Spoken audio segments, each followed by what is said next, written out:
오늘은 사순절 첫째 주일입니다. 사순절 기간은 말씀 시작 부분에 또 이렇게 가벼운 말씀 드렸던 것을 조금 쉬도록 하겠습니다. 대신 한 소설의 시작 부분을 읽어 드리겠습니다. 수십만 인구가 도시에 모여 서로 부대끼어 사느라 자신들이 사는 땅을 아무리 망쳐 놓았어도 풀 한 폭이 자랄 수 없게 길에다가 돌을 아무리 깔아 놓았어도 돌 틈을 비집고 나오는 풀마저 뽑아 치웠어도 석탄과 석유 그름으로 대기를 더럽혔어도 나무를 베어 쓰러뜨리고 동물과 새들을 모두 쫓아냈어도 봄은 역시 이곳 도시에도 찾아들었다. 1899년 러시아의 대문호 톨스토이가 쓴 장편 소설 부활의 서두에 나오는 그러한 첫 문장들입니다. 문학 작품, 특별히 시는 많은 사람들에게 기억되고 애송되는데 소설의 첫 부분이 이렇게 많은 사람들에게 애송되고 기억되는 경우는 거의 없는데, 이 톨스토이의 부활의 첫 부분은 아주 장엄한 그런 서사시의 시작처럼 이러한 내용으로 기록이 되어져 있습니다. 사람들이 자연을 파괴하고 온갖 방해를 하면서 봄이 오는 것을 아무리 막아보려고 해도 그 도시에도 역시 봄이 찾아오더라 하는 것입니다. 이것은 역사의 수레바퀴를 움직이시고 우리의 삶을 이끄시는 하나님의 섭리의 손길을 나타내고 있는 그러한 표현입니다. 그렇습니다. 결국 하나님의 손에 있습니다. 우리의 앞날도 주님의 손에 있습니다.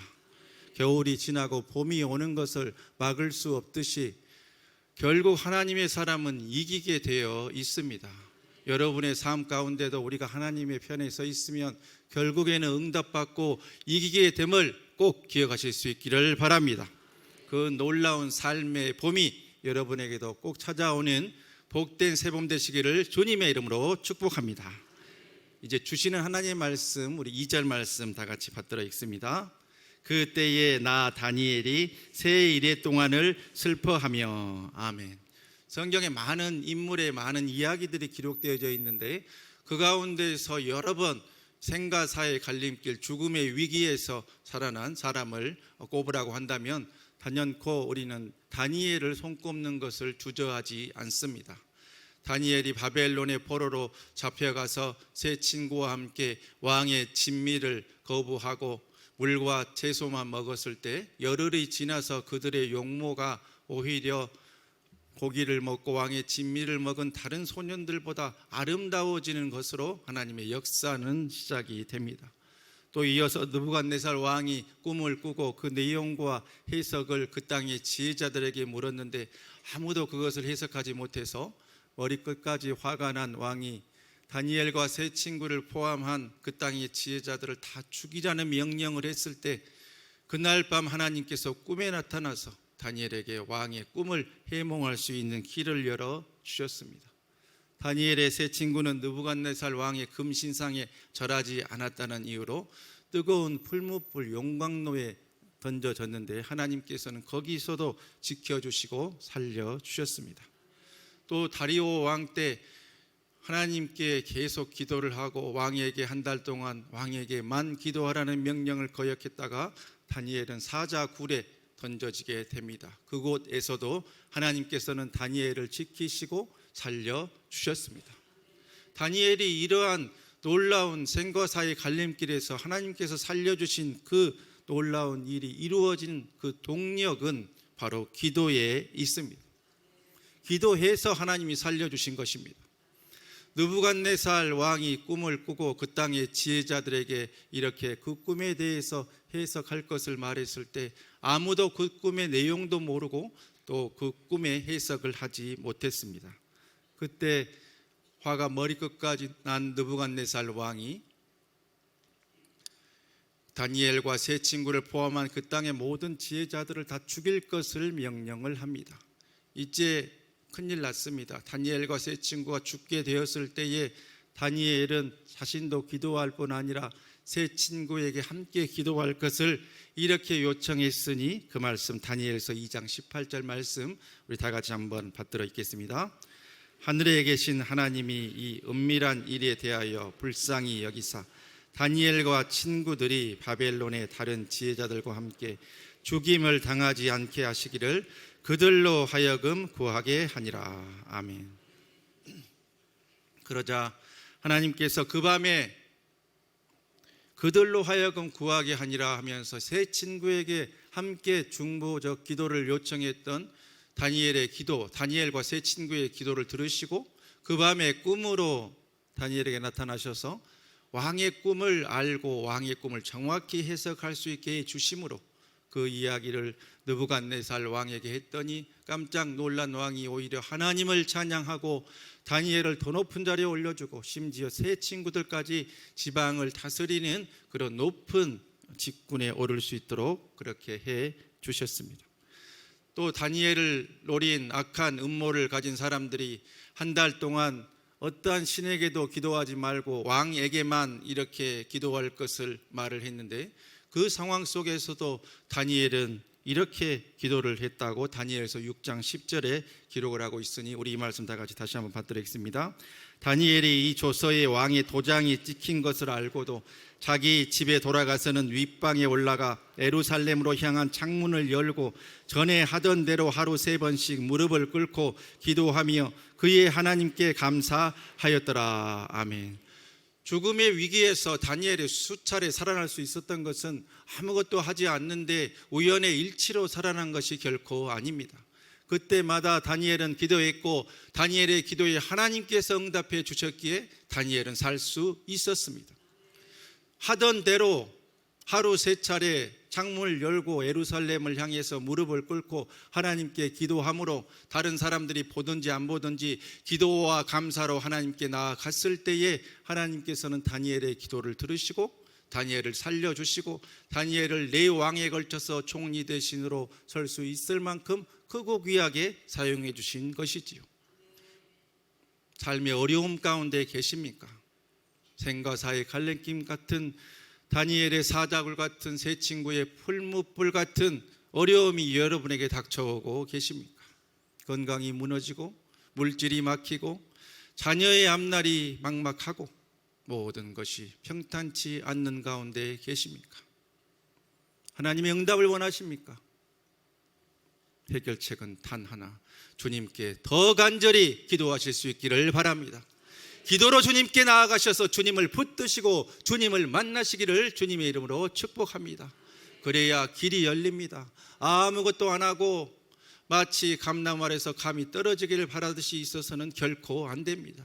우리 인간의 입장에서 할 수 있는 가장 선한 것으로 하나님을 흔들고 하나님이 일하시게 만들어야 되지 않겠습니까? 그것은 기도하는 것뿐입니다. 삶의 어려움이 있고 삶의 생과 사의 갈림길에 있으신 모든 분들 기도로 주님께 나아가서 우리 삶을 붙들어 주시고 앞길 열어주시는 주님의 선하신 손길을 꼭 체험하시는 복된 주인공들 다 되시기를 주님의 이름으로 간절히 축원합니다. 이어서 우리 3절 말씀 다 같이 받도록 하겠습니다. 새 이래가 차기까지 좋은 떡을 먹지 아니하며 고기와 포도주를 입에 대지 아니하며 또 기름을 바르지 아니하니라. 아멘. 다니엘은 이처럼 죽음의 위기에서 기도함으로 하나님의 놀라운 기적을 삶으로 끌어냈던 그러한 사람이었습니다.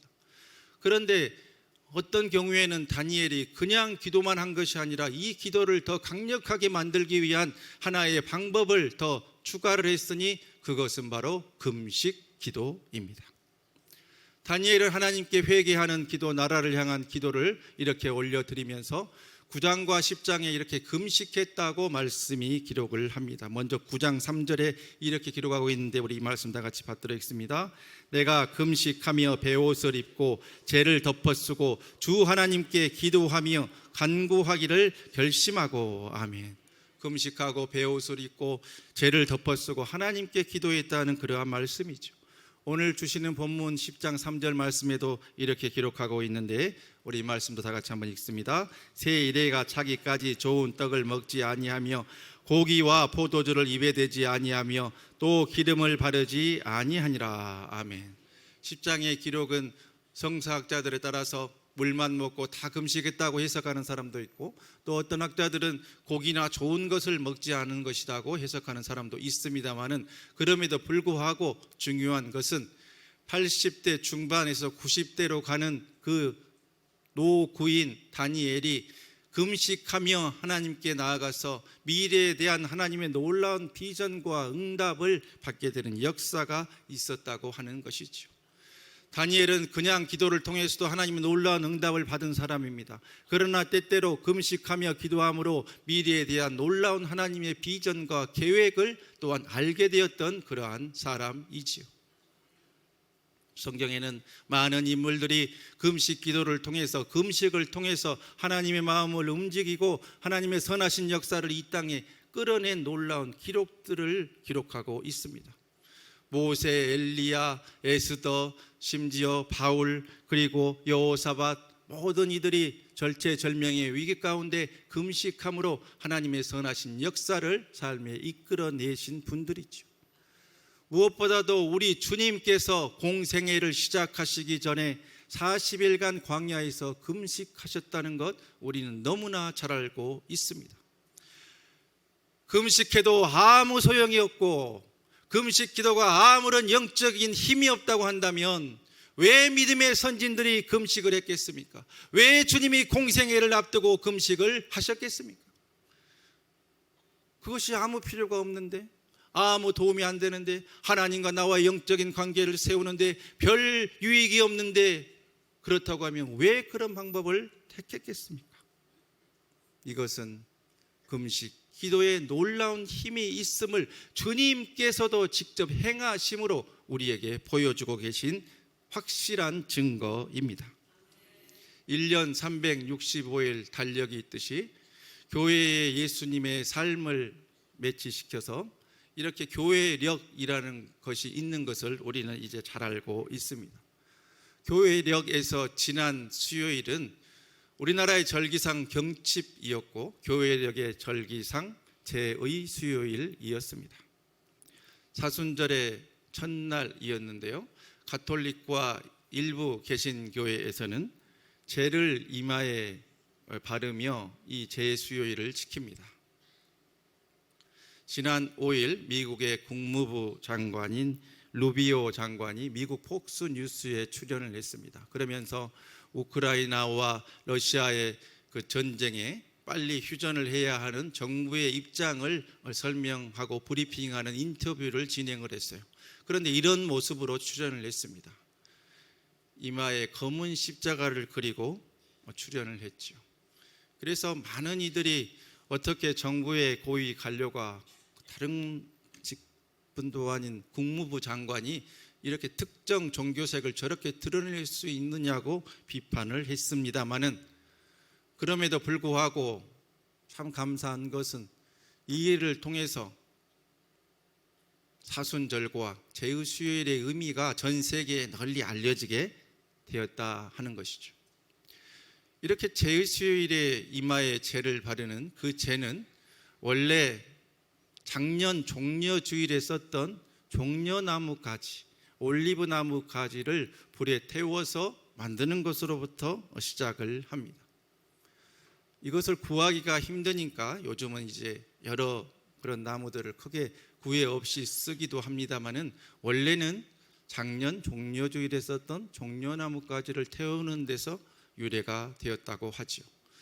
그렇다고 하면 왜 많은 나무 가지 중에서 작년 종려주일에 썼던 종려나무 가지를 아껴두었다가 이렇게 거의 11개월이 지난 제의수요일에 그것을 태워서 제를 만드는 것일까요? 우리가 잘 아는 대로 이 종려주일은 예수님께서 십자가를 지시기 위해서 예루살렘 성에 입성하실 때 이스라엘 백성들이 호산나 우리를 구원하소서, 호산나 우리를 구원하소서 하면서 촤촤촤촤 하면서 흔들었던 그 나무가지가 바로 이 올리브 나무가지, 종려나무가지 아니겠습니까? 그래서 이 종려나무가지에는 구원에 대한 열망과 주님을 만난 기쁨과 기대가 담겨 있는 그 나무가지입니다. 그런데 왜 그것을 상징하는 종려나무가지를 태워서 이마에 십자가로 그리냐 하는 것이죠. 여기에는 이런 영적인 의미가 있습니다. 인간의 그러한 영광이 덧없음을 드러내고, 또 그로 말미암아 그 상황에서는 자기를 구원하려고 외쳤던 사람들이 불과 일주일도 되지 못해서 예수를 십자가에 못 박아라고 변하는 그런 인간의 연약함을 드러내면서 주님 앞에 겸손과 회개와 낮아짐으로 가기 위한 그러한 모습을 되새기기 위해서 종려나무 가지를 태워서 그 만든 제로 이마에 십자가를 이렇게 그렸던 것이지요. 그래서 이제 우리 교회도 이제 내년 정도부터는 우리가 이렇게 제2수요일에 헌신예배 잡지 않고 이러한 예식을 한번 드려볼까 하는 그런 소망이 있습니다. 그러면서 이렇게 목사나 사제가 이마에 십자가를 그려주면서 말을 합니다. 너는 흙이니 흙으로 돌아가라 하는 그 말씀을 하면서 회개하고 복음을 믿으십시오 이렇게 말을 합니다. 이렇게 이마에 죄를 바르고 십자가를 그리며 시작하는 그 사순절은 하나님과 나와의 흐트러진 영적인 관계를 바로 세울 수 있는 가장 좋은 시기입니다. 가장 좋은 시기입니다. 그래서 이 영적인 관계, 흐트러진 관계를 바로 세우기 가장 좋은 절기인 이 사순절에 교회에서는 전통적으로 절제하고 회개하고 참회하고 또 금식하고 구제하면서 이 시기를 지켰습니다. 또 교회에서는 믿는 이들에게 새로 세례를 베풀고 세례 교육을 하면서 새롭게 영적인 초대를 하고 또 복음 전파를 위한 전도의 시기로 이렇게 활용해 왔습니다. 올해도 하나님께서는 우리에게 이 사순절을 주셨습니다. 우리는 사순절 첫 주일 맞이하고 있습니다. 사순절을 맞으면서 어떠한 생각으로 맞이하셨습니까? 교회에 오니까 사순절 일하더라. 제2수요일이라는 것이 있다더라. 사순절 하면 또 특세하고 또 우리를 힘들게 할 텐데 어떻게 이 시기를 지나야 할 것인가? 이런저런 생각들, 다양한 생각들로 이 자리에 앉아 계시겠지요. 그러나 하나님께서 우리에게 원하시는 것은 이 사순절을 통해서 여러분을 만져주시기를 원하고 계십니다. 여러분을 회복시켜 주시기를 원하고 계십니다. 하나님께서는 이 사순절을 통해서 여러분에게 온전한 은혜와 사랑과 복을 내려주시기를 원하고 계십니다. 그러면 우리는 그 사랑과 은혜를 받기 위해서 어떻게 해야 할까요? 그냥 가만히 있으면 되는 것일까요? 여러 가지 할 수 있는 실천의 사항 가운데 우리는 작년부터 금식을 선포하고 금식을 실행해 나가고 있습니다. 올해도 마찬가지입니다. 사순절 기간 동안 하루 한 끼 아침이면 아침, 점심이면 점심, 저녁이면 저녁 정해놓고 한번 금식을 시작해 보십시오. 그것이 안 되시는 분들은 한 주에 24시간 금식을 해 보십시오. 한 주에 하루. 그것도 안 되시는 분들은 또 고난주간에 사흘 금식을 한번 해 보십시오. 사순절이라고 갔더니 목사님이 금식을 하라더라. 목사님이나 많이 하시라 그래라. 나는 더 잘 먹고 다닐란다 하는 분 혹시 계시지 않으십니까? 혹시 계시지 않으십니까?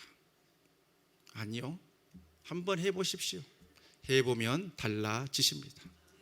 그래서 우리 한번 다짐하도록 하겠습니다. 오른손 쥐고 금식 한번 해보겠다는 마음으로 그래 한번 해보자. 시작. 그래 한번 해보자. 자, 2배 크게 시작. 그래 한번 해보자. 금식 하실 거죠? 1부에 5배 크게 나왔습니다. 감사합니다.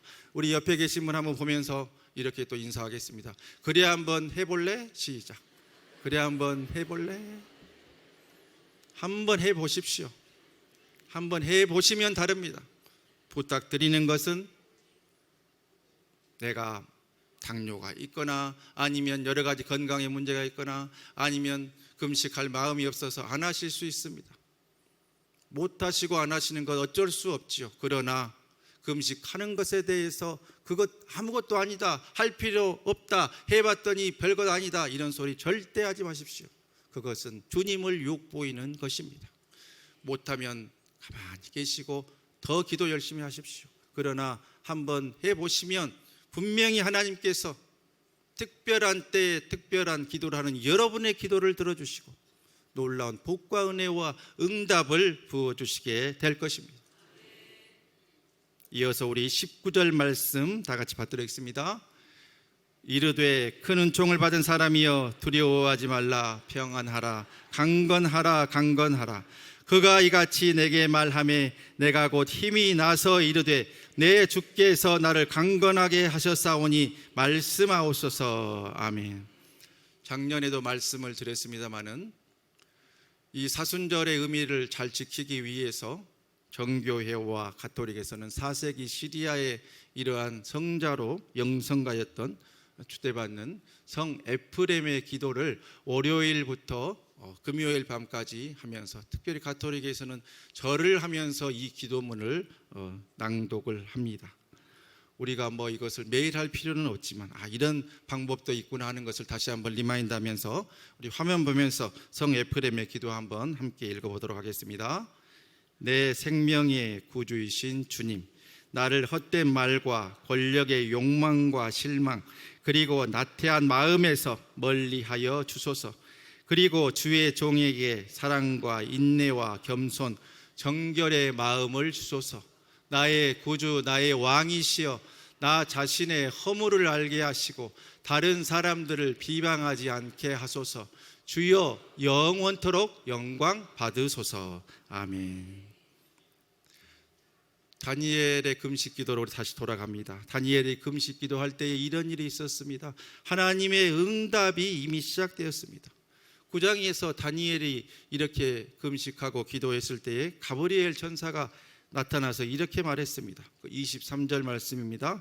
곧 내가 기도를 시작할 즈음에 명령이 내렸으므로 이제 내게 알리러 왔느니라. 너는 크게 은총을 입은 자라. 아멘. 기도를 시작할 즈음에 중간도 아니고 끝부분도 아니고 기도를 마친 것도 아닌데 기도를 시작할 즈음에 하나님의 명령이 이미 내려서 가브리엘 천사가 불이 나게 달려왔다 하는 그러한 것입니다. 때때로 하나님은 이렇게 우리가 기도를 시작할 때부터 이미 응답을 준비해 놓으시고 즉시 답을 내려주시기도 합니다. 다니엘의 기도에 즉시 응답해 주셨다고 한다면 우리의 기도에도 즉시 응답해 주시지 않으시겠습니까? 다니엘의 하나님은 우리의 하나님이 아니십니까? 다니엘이 그 역사를 이뤘다고 한다면 우리는 그 역사를 왜 이룰 수 없다는 말입니까? 다니엘의 하나님 바로 여러분의 하나님이십니다. 여러분의 기도에도 즉시 응답해 주실 것입니다. 그러한 복과 은혜의 주인공들 꼭 되시기를 주님의 이름으로 간절히 축원합니다. 9장에서 하나님은 다니엘의 기도에 즉시 응답해 주셨어요. 그런데 다니엘에서 10장에 가니까 또 이런 경우가 있군요. 한번 살펴보겠습니다. 그 내용을 보니까 21일 동안 다니엘의 기도는 응답되지 않는 것처럼 보였어요. 그런데 실제로 이 내용을 읽어보면 주의 사자가 나타나서 다니엘에게 말하는데 기도를 시작할 때 응답을 하려고 응답을 가지고 오는데 거기에 바사 왕국의 군주 즉 사탄 마귀가 그것을 방해를 해가지고 미가엘 천사를 불러서 세 일해 동안 싸워서 그것들을 물리치고 20하루째 되는 날 너에게 이제 응답을 가지고 왔다, 이렇게 말하고 있는 내용입니다. 하나님은 응답을 주시려고 내려주시는데 악한 마귀 사탄이 끼어서 3주 동안이나 방해를 해서 하늘나라에 그 기도의 응답을 위한 영적인 전투가 벌어지고 있었다는 것이죠. 다니엘은 기도를 해놓고 왜 이렇게 기도의 응답이 없냐, 지지부진하냐고 생각했지, 그 시간에 천상에서 기도의 응답을 위한 영적 전투가 벌어지고 있음은 그때는 알 수가 없었죠. 이것을 통해서 우리는 또 다시 한번 확인할 수 있는 사항이 있습니다. 우리의 신앙생활, 우리의 기도의 응답, 우리의 모든 영적인 여정은 곧 영적인 전쟁이라는 사실입니다. 하나님이 기뻐하시는 것을 많이 하십시오. 하나님이 원하시는 것을 많이 행하십시오. 그러면 마귀는 더 슬퍼하고 더 하나님께 가까이 나아갈수록 마귀는 우리에게서 점점 더 멀어지게 되는 것입니다. 그것이 바로 영적인 원리이고 영적 전쟁의 원리입니다. 우리가 이 자리에서 그냥 똑같은 모습으로, 멋진 모습으로, 예쁜 모습으로, 아름다운 모습으로 앉아 계시니까 다 같은 영적 상황으로 보이십니까? 아닙니다. 어떤 분은 성령이 충만해서 많은 천군 천사들이 감싸고 있는 분도 있을 것이고, 어떤 분은 아직도 악한 영에 사로잡혀서 악한 영들과 귀신들이 드글드글 하신 분도 이 자리에 있을 수도 있습니다. 바라기는 여러분의 심령에는 성령님이 가득하고 여러분의 주위에는 수호 천사가 가득한 영적인 사람들, 주님 편에 가까이 서 있는 영적인 전사들 다 되시기를 주님의 이름으로 복빌어 드립니다. 그래서 예배소서 6장 11절 12절에 우리의 영적인 전쟁에 대해서 이렇게 기록하고 있는데, 우리 다 같이 이 말씀 받들어 읽습니다.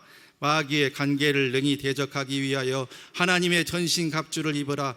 우리의 씨름은 혈과 육을 상대하는 것이 아니요 통치자들과 권세들과 이 어둠의 세상 주관자들과 하늘에 있는 악의 영들을 상대함이라. 아멘. 우리가 싸우는 것은, 우리가 기도할 때 우리 기도를 방해하는 것은 통치자들과 권세들과 이 어둠의 세상 주관자들과 하늘에 있는 악의 영들이라 하는 것입니다. 하나님의 응답을 받기 원하시지요. 삶의 은혜가 넘치기를 원하시지요. 하나님은 우리에게 그것을 지금도 내려주고 계십니다. 그런데 왜 그것들이 나타나지 않고 응답이 지지부진합니까? 악한 영이 그것을 방해하고 있기 때문이죠. 그러기에 우리는 예수 그리스도의 보혈의 능력과 주님의 이름에 의지해서, 그 권세에 의지해서 나사렛 예수 그리스도의 이름으로 명하노니 우리 자녀를 붙들고 나를 붙들고 육신의 질병을 일으키고 모든 물질의 문을 막고 있고 하나님의 응답을 방해하는 이 악하고 더러운 사탄마귀 더러운 귀신아, 예수 이름으로 떠나가라, 떠나가라, 떠나가라 외칠 때에 그 소리를 듣고 악한 마귀가 7길로 흩어지고 하나님의 응답이 임하는 복된 역사가 나타나게 될 것으로 믿습니다. 경남 지역의 거창군에 가면 경남 지역의 명문고로 손꼽히는 거창고등학교가 있습니다. 이 학교는 기독교 전통과 이념으로 세워진 미션 스쿨인데요, 전국에 많이 알려진 좋은 그런 고등학교입니다. 1995년 김영삼 대통령이 한국을 대표할 만한 학교라고까지 극찬을 했던 그러한 학교죠.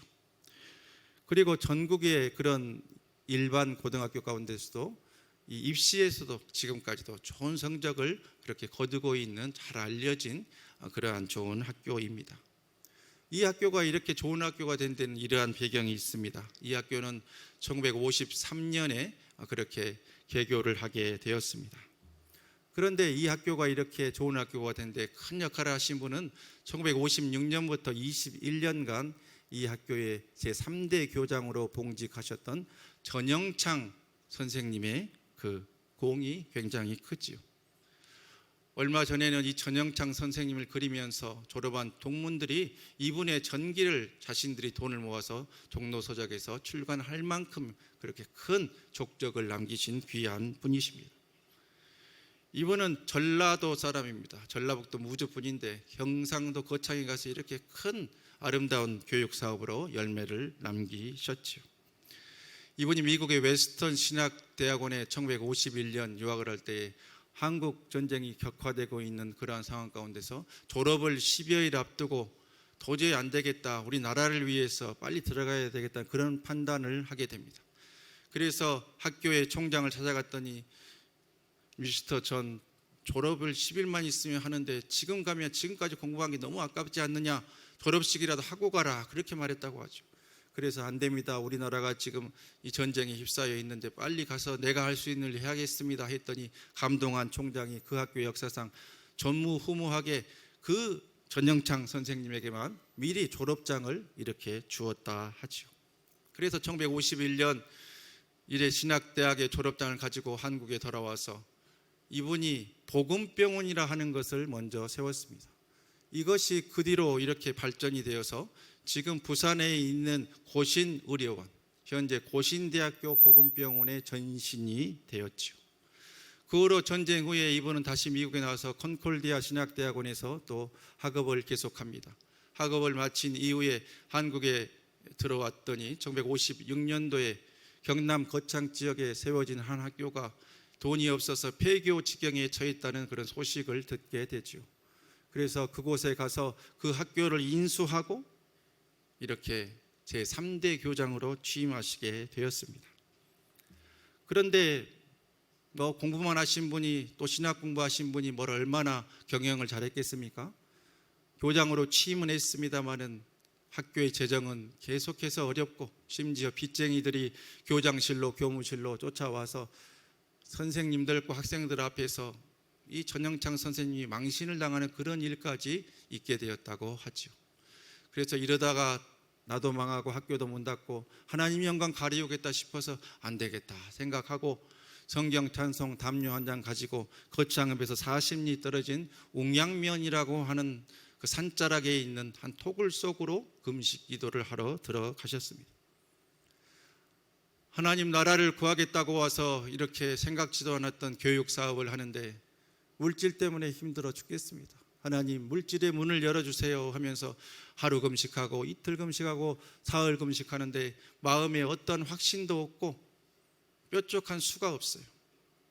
그래서 나흘째부터 기도를 이렇게 바꿨다고 합니다. 하나님 정 그러시면 저도 생각이 있습니다. 이렇게 응답을 안 해주시면 내가 이제 일주일 금식하고 내려가서 서울의 동아일보사에 가서 광고를 내겠습니다. 하나님은 안 계시다고. 그러니까 알아서 하십시오. 그렇게 하고 일주일 만에 금식을 마치고 떨리는 다리를 안고 학교에 이렇게 교장실로 들어왔습니다. 응답이 왔을까요? 왔을까요? 응답이 왔습니다. 금식하고 있는 그 기간에 미국에서 조은복이라는 한국 이름을 쓰는 미국인이 수표를 우편으로 해서 보냈는데 그 금액이 당시 미화 2,050불이었다고 합니다. 참으로 놀랍게도 그 금액은 그 당시 학교가 가지고 있는 부채와 딱 맞는 금액이었다는 거 아니겠습니까? 하나님은 전영창 선생님의 기도를 들어주신 것이지요. 더 놀라운 것은 한번 생각을 해보십시오. 미국에서 이 수표를 담은 봉투를 보내가지고 한국으로 오는 그 시점은 우리 전영창 선생님이 금식을 시작하기 전이었을까요? 후였을까요? 그 전에 이미 하나님께서는 이것을 우리 전영창이가 금식 끝날 때 서프라이즈로 짠 하고 알려줘야겠다 생각하면서 이미 기도를 시작하기 이전에 그 조은복이라는 한국 이름을 쓰는 미국분의 마음을 움직여가지고 이 수표 체크를 쓰게 하고 그것을 봉투에 담아서 우편에 넣어서 배를 타고 한국으로 오는 그 모든 시간까지도 하나님께서 철저하게 정확하게 계산해 놓으셨다가 금식을 끝나는 시점에 보여주신 것입니다. 하나님께서는 이렇게 세밀하게 기도에 응답해 주십니다. 여러분도 하나님께 기도로 나아가실 때 내가 기도를 시작하기 이전에 기도를 시작하는 그 시점에 기도를 시작하는 그 중간에라도 하나님께서 이미 나를 위한 일을 시작했음을 믿음의 눈으로 바라보실 수 있기를 바랍니다. 그것이 어느 시점에 이렇게 만나게 될 때가 있을 것입니다. 내 눈에 드러나게 될 때가 있을 것입니다. 그것을 내가 지금 깨닫지 못하고 보지 못하고 있다고 해서 나를 위한 하나님의 일이 결코 진행되지 않고 있는 것이 아닙니다. 이제 그 일이 곧 드러나게 될 것입니다. 이러한 역사와 은혜를 체험한 전영창 선생님이 또 이렇게 학교를 잘 운영해 나가고 있는데 이 학교의 교사가 너무 이렇게 건물들이 허름해서 또 이렇게 학교 운영에 어려움을 겪게 되었어요. 그래서 또 하나님께 금식하고 간절히 기도를 했습니다. 그랬더니 하나님께서 이렇게 응답해 주셨다 그래요.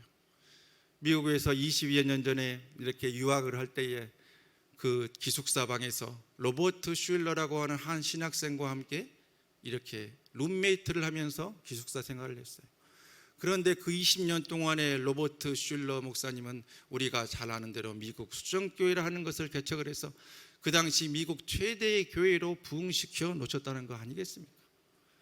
그 로버트 슐러 목사님이 전영창 목사님이 갑자기 생각이 나서 수소문해서 연락을 했더니 이렇게 내가 교육 사업을 하고 있는데 학교가 어려운 지경에 있다고. 그랬더니 미국으로 초청을 합니다.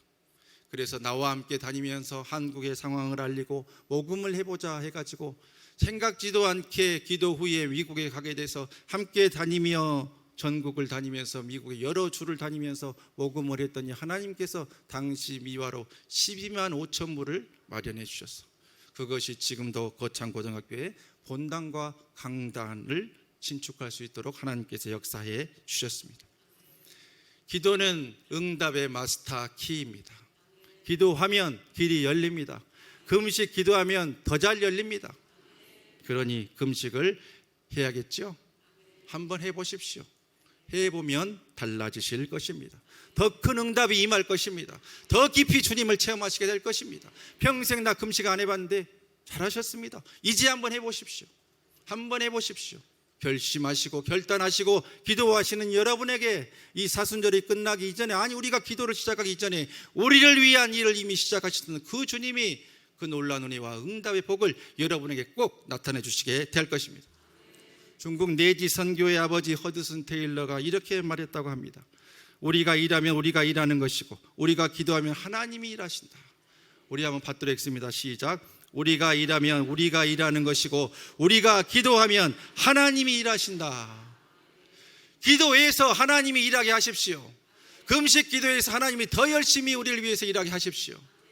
기도하면 하나님이 일하신답니다. 인력으로 일할 수 있는 것, 할 수 있는 것 한계가 있습니다. 하다가 벽에 부딪히게 될 것입니다. 나는 안 된다고 포기하게 될 것입니다. 그럴 때는 무릎을 꿇으십시오. 그럴 때는 금식하며 기도하십시오. 하나님이 여러분을 위해 일하시고 그 기도가 끝나기도 전에 응답의 복을 충만히 확실히 부어주시게 될 것입니다.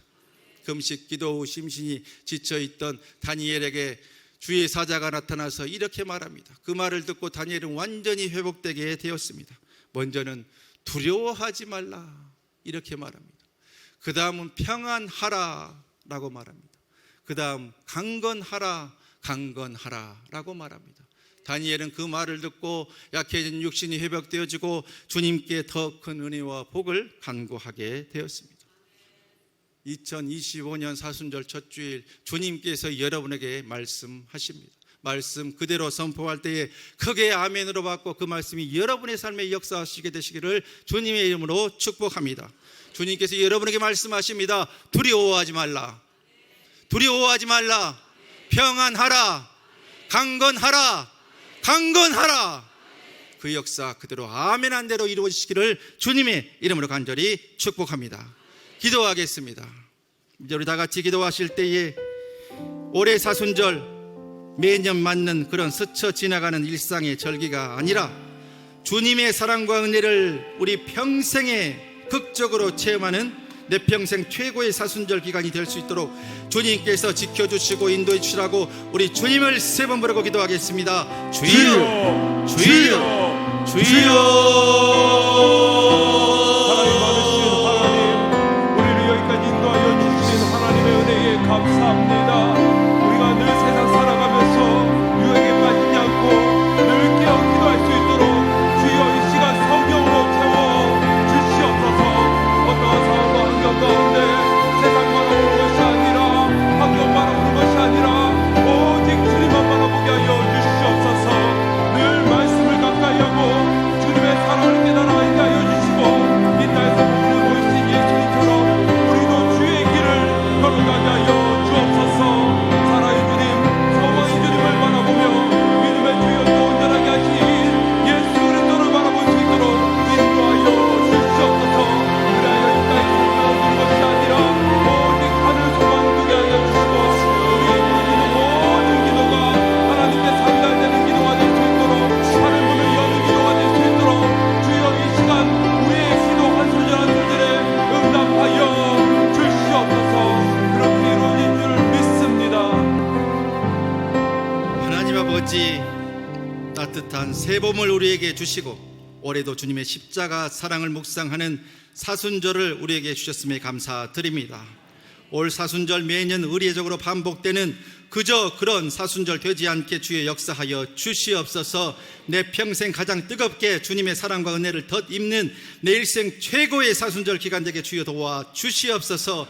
그것을 위해서 우리가 더 간절히 말씀과 기도로 주님 붙들게 하시고 금식하여 기도함으로 더 큰 응답받게 주의 역사하여 주옵소서. 이 모든 간구 우리를 사랑해 주시는 그리스도이신 예수님의 이름으로 간절히 기도하옵나이다. 아멘. 이제 다 같이 일어나셔서 우리 가사를 생각하면서 이 땅에 예수 믿는다는 사람은 많은데 진정한 신자와 성도들은 얼마나 있는지, 내 삶에 거룩하게 살고 참 신자 되고 참 예수쟁이 되고 예수님 닮는 남은 여생 보내겠다고 결단하고 다짐하면서 우리 신자 되기 원합니다로 주님께 찬양 올려드리도록 하겠습니다.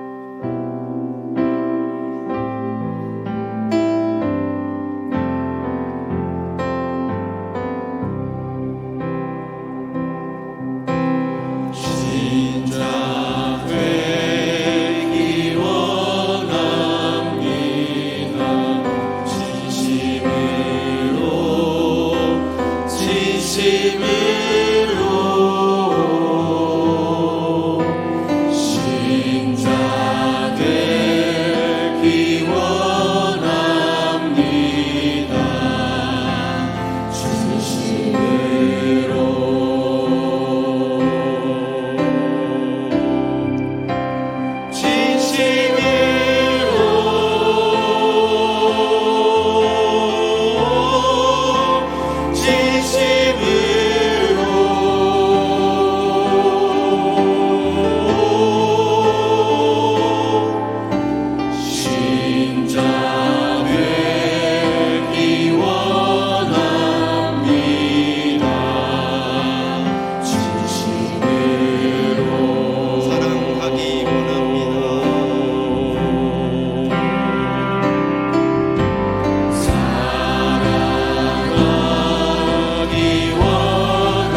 예수 닮기 원합니다.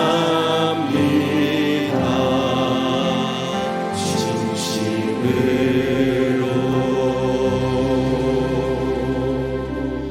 이제는 우리를 위하여 물과 피를 다 쏟으시고 십자가 지신 우리 구주 예수 그리스도의 은혜와 독생 성자를 이 땅에 보내시기까지 우리를 사랑해 주신 하나님 아버지의 극진하신 사랑하심과 우리의 눈물을 닦아주시고 삶의 희망과 소망을 회복시켜 주시는 보혜사 성령님 감화 감동 위로운의 충만 교통 교제케 하시며 오늘도 사순절을 맞이해서 예수 그리스도의 보혈과 사랑과 은혜로 금식하고 절제함으로 거룩한 삶을 살아가기로 더 깊이 들어가서 주님과 흐트러진 관계를 회복하고 놀라운 은혜와 응답을 이 땅에 끌어내서 하나님으로 일하게 하기를 원하는 이 자리에 함께한 우리 화곡동 치유하는 교회 사랑하는 모든 영적 식구들, 개인과 가정과 생업과 하나님의 몸된 교회와 이 나라 이 민족 위에 이후로 영원토록 함께 계시옵기를 간절히 축원하옵나이다. 아멘.